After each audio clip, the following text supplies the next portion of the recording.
নমস্কার, আমি রাজশ্রী। আমার বংশ নাসি ফ্যামিলিতে তোমাদের সবাইকে জানাই ওয়েলকাম। আজ হলো সরস্বতী পুজোর পরের দিন, মানে আজ হলো দধিকর্মা। হ্যাঁ, অনেকে যারা রবিবার পুজো করেছে তাদের জন্য সোমবারে দধিকর্মা হয়েছে, কিন্তু আমরা যেহেতু সোমবার পুজো করেছি সেজন্য আমাদের জন্য মঙ্গলবার দধিকর্মা। যাই হোক, এখন আমি গান শুনে একটু রেডি হয়ে নিয়েছিলাম।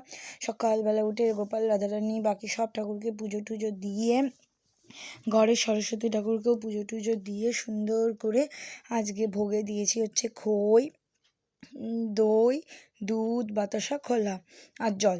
এইগুলো দিয়ে সব ঠাকুরকে সেবা দিয়ে তারপরে একটু ধুনো নাড়িয়ে কর্পূর জ্বালিয়ে সুন্দর করে তারপর এখন চললাম সন্ধ্যাবাড়ি, কারণ সন্ধ্যাবাড়ি ওখানে দধিকর্মা প্রায় শেষ। আমি শুধু প্রসাদ খেতে যাচ্ছি, কি আর বলবো। এই ভিডিওগুলো যেগুলো দেখছেন সেইগুলো সব সঞ্জিত করেছে সুন্দর করে। এই দেখুন কলা চটকাচ্ছে, কীভাবে কলা চটকাচ্ছেন দেখেছেন।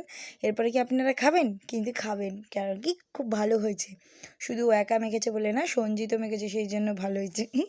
ও যদি দেখে না ভিডিওটা, আমার গলাটা এইভাবে টিপবে। আসনি সকালবেলা আবার বেশি বড় বড় কথা। যাই হোক, আমরা এইভাবেই খই মাখি, এরকম 1 গামলা খই মাখি প্রত্যেক বছর। তো যত দিন যাচ্ছে তত দেখি মানে দধিকর্মা খাওয়ার চলটা চলে যাচ্ছে, কিন্তু আমাদের মধ্যে কিন্তু এখনও আছে। আমরা কিন্তু যখনই খাই তখনই বড় বড় 2 বাটি খাই। তো আমি বেসিক্যালি খেতে এসেছিলাম দধিকর্মা, তারপর ভাবলাম যে না, একটু টিফিনে নিয়ে যাই, একবারে অফিসে গিয়ে খাবো। তো আমি আজকে অফিসে গিয়েই খাবো। আর এখানে বাতাসাগুলো দুধে ভিজিয়ে রেখেছিল সঞ্জিত, মানে তারপর সেগুলো গুঁড়িয়ে তারপরে এই দেখো মাখছে দুজনে মিলে, দাদা বোন দুজনে মিলে একসাথে মাখতে বসেছে। এই চটকানো দেখলে মনে হবে না খাই, কিন্তু সত্যি খুব টেস্ট হয়েছে। আর হ্যাঁ, এ দেখো এইগুলো হচ্ছে বৌদির বুদ্ধি। শসা, আপেল, শাকালু, আঙ্গুর, শসা এগুলো সব কুচি কুচি করে কেটে দিয়ে দেয় বৌদি একবারে, যাতে মেখেও নেওয়া হয়, যাতে কেউ এইটা বেছে ওটা বেছে না খেতে হয়। আমিই তো বেছে খাই, কিন্তু এইখানে মিশিয়ে দিলেন আমি আর বেছে খাই না, আমার বেশ ভাল লাগে খেতে। যাই হোক, ফাইনালি ভোগের মানে প্রসাদের বাটিটা দেখো এই রকম হয়েছে। তো এখন আমি খাচ্ছিলাম অল্প একটু, বাকিটা আমি নিয়ে গেছিলাম অফিসে বসে গিয়ে খাবো সেই জন্য। তারপর যেটি একটু চা করে নিয়ে এলো, আমি তো চা খাই না, ওরা সবাই চা খাচ্ছিল, আমি একটু ডাইজেস্টিভ বিস্কুটটা খেয়ে নিচ্ছিলাম। তারপরে এই দেখো সুন্দর করে একটু ভিডিও করে নিয়েছিলাম। আর ডাইজেস্টিভ বিস্কুটটা বেশ ভালো ছিল। কিসের বিস্কুট ছিল আমি ঠিক বলতে পারবো না, পরের বার যদি যাই গিয়ে যদি খাই, তাহলে কোনো দিন যদি খাই তাহলে আমি গিয়ে দেখাবো বিস্কুটটা।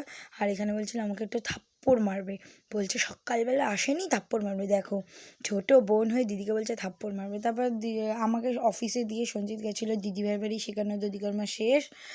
যাই হোক, ও তারপর একটু গেছিলো দিদিভাইয়ের সাথে দেখা করতে, ওখানে গিয়ে নাকি ও প্রসাদ খেয়ে এসছে। তারপর আমি একটু পাড়ায় গেছিলাম মিডিলে, যখন অফিস আসছিলাম, আর অফিস আসার আগে একটু পাড়াটা ঘুরে এলাম, দেখলাম ওখানেও দধিকর্মা শেষ, মানে সব কিছু রিচুয়ালগুলো শেষ হয়ে গেছে, কিন্তু ঠাকুরকে খুব সুন্দর লাগছে। তারপর অফিসে এলাম, অফিসে এসে আমি সুন্দর করে একটু ধুনো দেখিয়ে নিচ্ছিলাম। এই কাজটা হচ্ছে আমার, সুচন্দিতার আর সুপ্রীতি, এই ধুনো দেখানোর কাজটা। এটা আমরা ভাগে ভাগে, মানে যে যেদিনকে ভালো থাকে, যে যেদিনকে ধোয়া জামা কাপড় পরে সে সেদিনকে করে। যাই হোক, এখন আমি আমার ডেস্কটপের সামনে বসে গেছিলাম, বসে কাজ করা শুরু করে দিয়েছিলাম। কিন্তু বাড়িতে এসেছিলাম, এসে তারপরে দেখলাম বাড়িতে মা কুমড়ো ফুলের বড়া, বিনস আলু ভাজা, এঁচোড়ের তরকারি করে খেয়ে দিয়ে এখন আবার অফিস যাওয়ার পালা। সবাই ভালো থাকবেন, সুস্থ থাকবেন, রাধে রাধে।